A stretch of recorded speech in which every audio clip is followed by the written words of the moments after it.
Hello student, how are you? I am D.R MAJHI, teach physics for NEET, main and advanced. Today I will be discussing on Coulomb's law. First of all, the fundamental law of electricity, the term permittivity, dielectric constant, then statement of Coulomb's law, various points based on Coulomb's law, vector form of Coulomb's law, finally superposition principle on electrostatic force. If this video is benefited for you, please like, share and comment on this. And if you are new, please subscribe my channel for new videos which will be beneficial for you. Now let's start.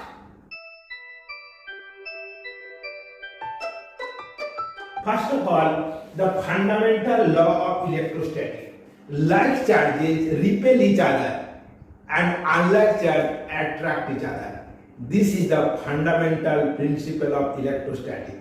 That is, positive charge repel each other, negative charge repel each other, and positive charge, negative charge attract each other. Okay? Next, the permittivity. The permittivity of a substance or medium is the ability of the medium to store electrical energy in the electric field. The symbol of permittivity in a medium is epsilon, and in free space or vacuum is epsilon naught. The permittivity of free space is 8.85 into 10 to the power minus 12 Coulomb square Newton inverse meter to the power minus 2.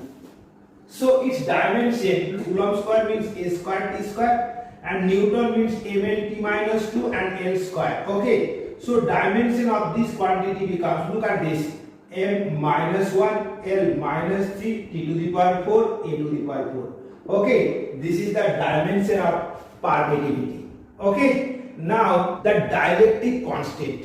The dielectric constant of a medium is the ratio between permittivity of the medium and permittivity of the free space. Okay, now this is denoted by K, so this is the epsilon by epsilon naught. Okay, therefore epsilon equal to K epsilon naught. Now K for water is 80, K for air is 1. And K for metal is infinity. Okay? Now next, Coulomb's law of electrostatic. The force of interaction between the two charged particles depends on medium.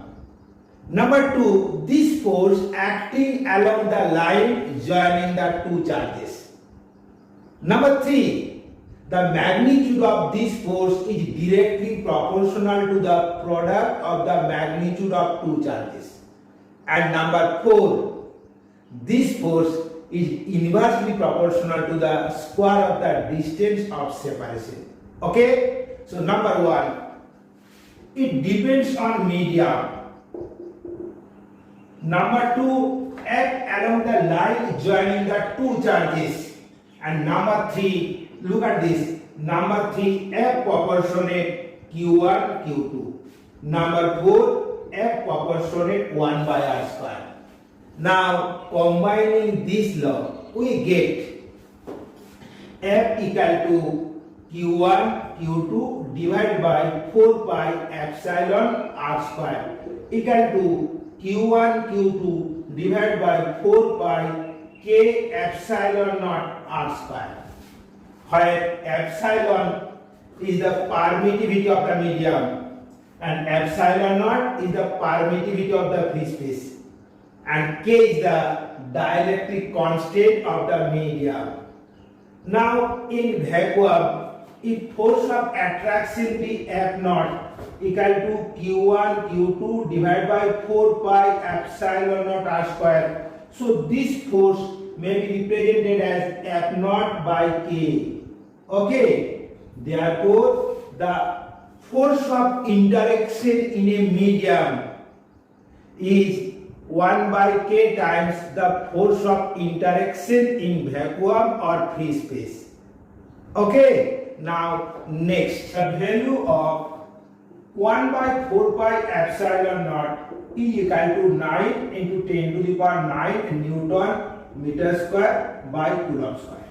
Okay, therefore the Coulomb's law in air medium where k equal to 1 is F equal to, look at this, 1 by 4 pi epsilon naught Q1 Q2 divided by R square. Okay, and this can be written as F equal to 9 into 10 to the power 9 Q1 Q2 by R square. Okay, now next, the definition of unit charge. Okay, look at this. If Q1 equal to Q2 equal to Q, R equal to 1 meter and F equal to 9 into 10 to the power 9 Newton, then from this equation we get, look at this, 9 into 10 to the power 9 equals to 9 into 10 to the power 9 Q square by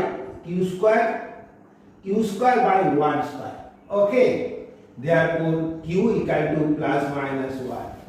Therefore, if two identical charges separated by a distance of 1 meter in free space and apply the force of repulsion 9 into 10 to the power 9 Newton, then magnitude of each charge is called unit charge.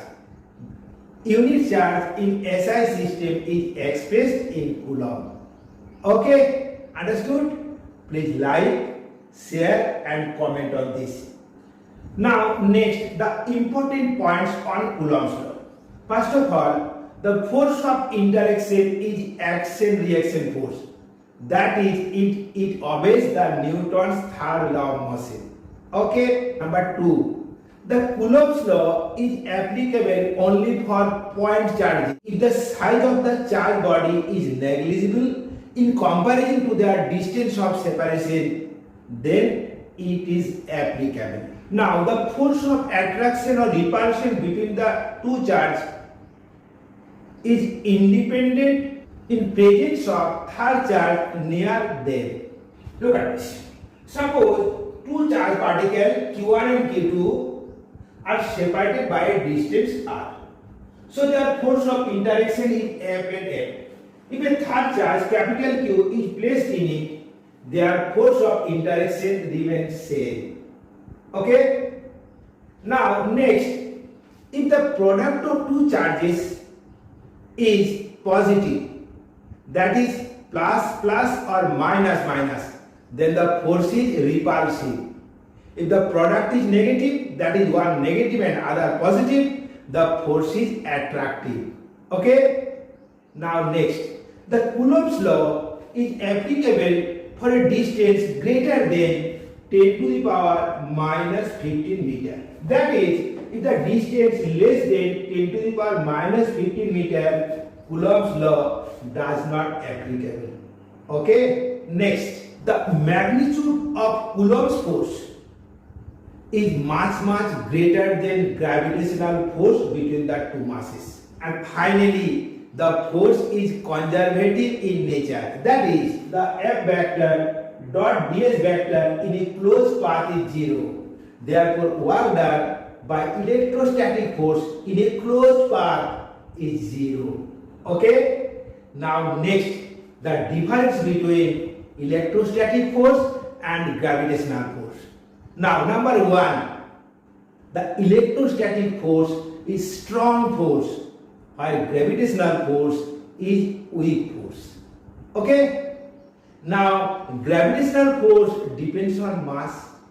Electrostatic force depends on charges.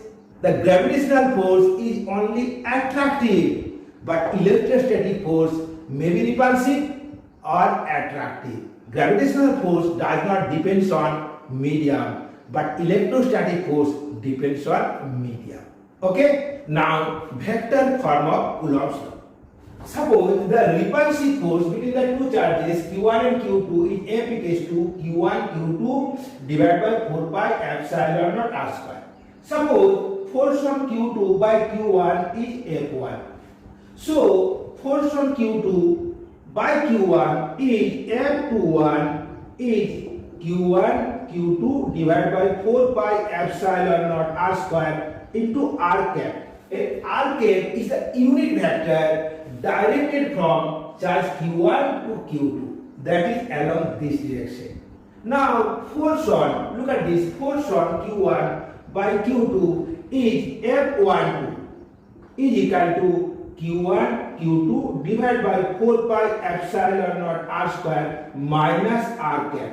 Because look at this force is directed along this direction and r cap along this direction, so r cap becomes negative. So from this condition we can write this is the minus f vector F21. So F12 vector equals to negative sign of F21 vector. So this is our axial reaction force. Understood? Next, superposition principle. Look at this. Suppose both charges Q1, Q2, Q3, Q4 are on the vertices of a square. Now we have to calculate the force on Q3 by Q1, Q2 and Q4. Now look at this. The force on Q3 by Q4 is F34. Okay. Now force on, look at this. Force on Q3 by Q2 is, look at this. This is the F32. Now force on Q3 by Q1 is, look at this, is F1, F31. So the total three forces acting on Q3, this and this. The net force on Q3 is the vector sum of three forces. So the superposition principle is the force acting on a charged particle is the vector sum of forces act on it. Okay, thank you for watching this video. If this video is beneficial for you, please like, share and comment on this. And don't forget to subscribe my channel for new videos of this type.